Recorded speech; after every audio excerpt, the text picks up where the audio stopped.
Welcome to another quiet journey into the past. Tonight, as you settle into stillness and allow the noise of the day to melt into memory, we'll drift gently into the waning winter of 1777, a bitter and forgotten chapter in the story of a young, uncertain nation. This is not the tale of victory on the battlefield, nor of firebrand speeches and revolutionary fireworks.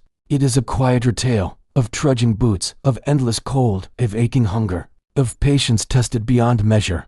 You are not a general, nor a founding father tonight. You are simply a soldier, one among many, wrapped in thin wool beneath a gray Pennsylvania sky. The war for independence is real, but so are your frozen toes, your aching joints, and the long weeks of waiting for spring. You are hungry, tired, and uncertain. You are camped at a place history remembers as Valley Forge, but that you know as simply camp. Let's step into that world now, slowly, quietly, and explore what it was really like to be there. Have you ever heard of Benedict Arnold?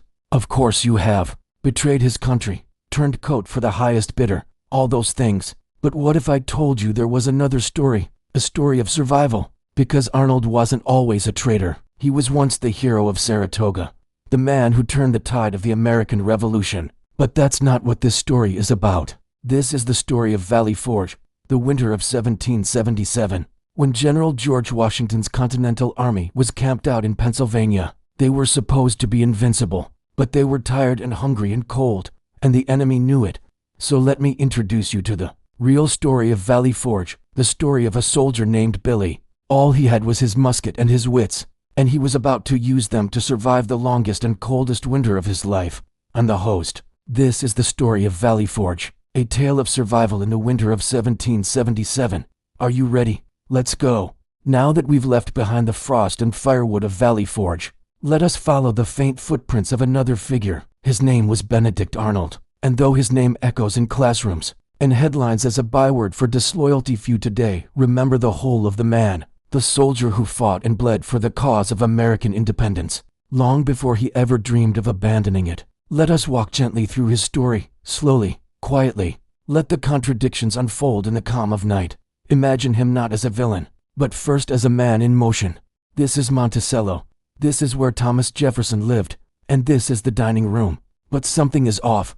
There are no plates on the table, no silverware, not even a tablecloth. You see, when the American Revolution began, wealthy Virginians like Thomas Jefferson were torn.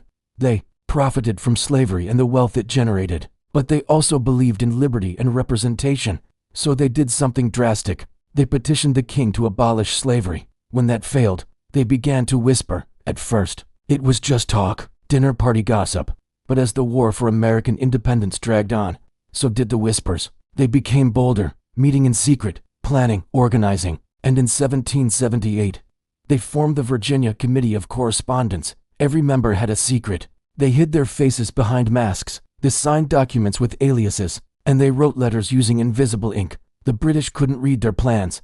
But why? Why did they need to hide? What were they afraid of? Well, let me tell you. Welcome to Monticello.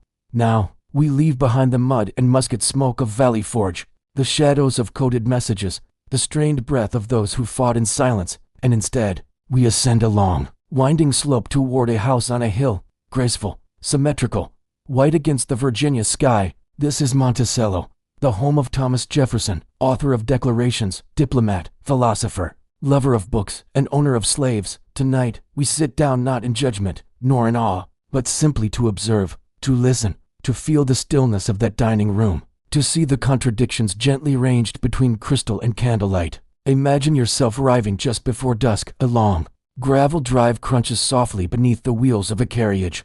Columns rise to greet you, and beyond them, wide, columned windows glowing with soft amber light. Inside, the house is quiet. There are no crowds, no soldiers, no urgency. Only Thomas Jefferson and his ideas. He welcomes you not with grand ceremony, but with warmth. In his quiet, studied way, he leads you into the dining room where the table is long and refined, but not ostentatious. A mechanical dumbwaiter slides bottles of wine up through the floor.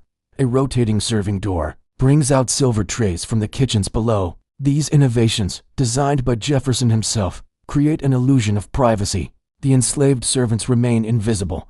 Dinner is served, not the coarse fare of the encampments, but a fusion of French refinement and Virginian staples. There is wine, carefully selected, vegetables from his garden, soft cheese cured in caves beneath the house, perhaps even macaroni, a novelty imported from Europe. The conversation turns to philosophy, to farming, to the state of the young republic.